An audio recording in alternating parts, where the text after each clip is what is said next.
Grandview defensive coordinator Joe Woodley, the game Saturday versus William Penn. Let's take a look back, Joe, to the Iowa Wesleyan contest. You really had Kevin McConnell, I think, really flustered on Saturday. Got really good pressure on him. Yeah, we did. We got to him early, and that's what you need to do against any good quarterback. However, that first series, he got a little bit of confidence going. They ran a reverse play. They got a quick three-step pass, very first play of the game. So I think he had a little confidence. But once they kind of threatened in our territory a little bit, we started to get after him a little bit. And from that point forward, our front four did a nice job of getting to the quarterback. And when we called a blitz, we were getting there, hurrying a throw. And sometimes on a blitz, it's not necessarily to sack a quarterback or get a tackle for loss. It's just something to speed it up for the quarterback's decision making. Well, 5 sacks, you'll take 5 sacks every game. Yeah, no doubt about it. And we pride ourselves in getting in the backfield and making things uncomfortable for the quarterback. And our guys have done a nice job of that all year. Last time I had looked, I think we're up there in the top 5 in the country in sacks, and that's a credit to our guys up front. Some names to throw out there. Again, Dudley Bickham had 3 tackles for loss along with the sack. Higgins and Pudence shared for a sack. Brian Varisco, OJ. Nice to see OJ pick up a sack too. Yeah, and I think I said it last week. OJ is slowly but surely he's kind of getting back to the OJ we all know. And as most of us know, he was injured in spring and was out most of this season, and he's just now starting to get his legs under him. And arguably the most important game. The next game's always the most important one, but this one's definitely got some meaning to it. And we're lucky to have him back and happy to have him back for this one. But in addition to the other guys, Jeff, I thought they all contributed.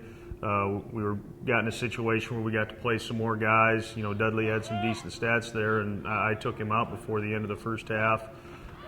Just trying to save him for this coming week. I felt comfortable with the lead, and at the same time, I'm comfortable with with a lot of our backups, and we've just been in so many tight games, and those other guys haven't probably gotten as many reps as they'd like, but they went right in there, and it didn't drop off too much. So I'm real excited that those guys came in and did some things as well. What was the message for the defensive side of the football at halftime? You took a 38-0 lead into the break. Yeah, that's always tough. When you go out and you pretty much dominate the first half, 0 points on the board.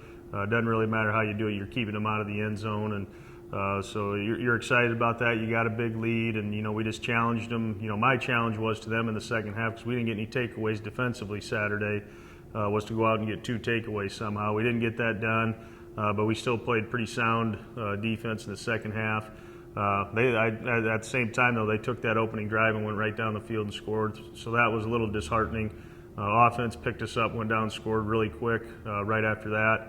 And then from then on out, I thought our guys calmed down a little bit and played fast. And obviously the end result was only 7 points. So you'll take that against a really good offensive team that Iowa Wesleyan was. Okay, let's focus now on William Penn. Game for the conference championship once again. Remembering last year's game, one of the most exciting games in the early history of Grandview football, when Dorian threw it to Mike Hennig to get the winning score. But do you kind of feel that the defenses are going to be the ones to kind of dominate maybe this week because both are so good? I don't know. It doesn't really matter to me. I'll take a win any way we can get it. But I guess in a game like this, usually the better defense, for the most part, will win the football game, and this game is no exception to that. And we're excited about the challenge. It's an unorthodox offense. It's, I don't know if I should call it that, but it's not something you see a lot of. And so we got our hands full, and they do a really good job of running their option attack, well coached, and all their kids understand how to run it. So that's the tough part about it. We got to be able to match that speed. It'll be tough early on with what they do, just because it's hard to simulate that out in practice. These guys have, William Penn's been practicing that for, the upperclassmen have been doing it for years, and they do it every day in practice. Spring ball, they're in the 10th, 11th game of the year for them. So they're running it at a pretty good clip right now. There's nothing they haven't seen. They're prepared for everything. They got an answer for everything. So we just got to make sure we're playing assignment football, and that's what this offense forces you to do, and that's a tough challenge to our guys. And we'll be ready to go. It's for all the marbles, and we're definitely excited about the opportunity. We told our kids at the beginning of the year, make that William Penn game in the final game of the year worth something, and it definitely is. There's a lot at stake with this game. Well, there's no question. You know what they're going to do. They're going to run the football. They're 320 rushing yards per game versus only 57 passing yards. So stop the run. Yeah, or try to at least. I don't know if you're going to shut a offense like this down. It just hasn't been done. Since we've been in this league, nobody's been able to completely shut them down. That's not going to happen. They're going to get some rushing yards. It's just the style that they are. You've just got to slow them down, limit the big plays, try and get some turnovers. Don't let them. You can't let them get quick scores. Because this offense will lull you to. They'll run dive, quarterback keep. And then all of a sudden they fake all that and they throw one up top and they get one out the back door on you. And those are the things you got to avoid. It's happened to us every year. They've gotten one on us, and that's a challenge to our secondary and even our guys up front to can recognize that it is pass, get to the quarterback, maybe make him rush a throw or overthrow it or whatever the case may be.